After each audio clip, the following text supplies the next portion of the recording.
How to withdraw funds or Robinhood. In order to withdraw funds from Robinhood, you must transfer your withdrawable cash to a linked external bank account or debit card. So open the Robinhood app and tap on the accounts from the bottom right corner of the screen. You then need to go to the access transfer or just tap on menu and then tap on three horizontal bars in the top left and go to select transfer. As you've done that, you want to make sure to initiate a transfer. That means select withdraw or transfer money. Then you have to enter the amount, exact amount or specify the amount you wish to move.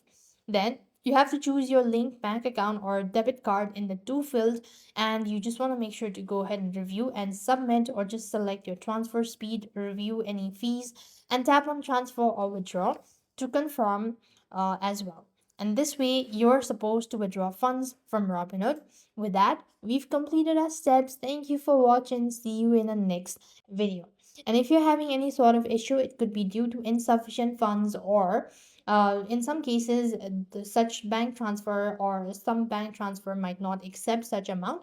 So you might want to contact or just check for that as well before you actually proceed on.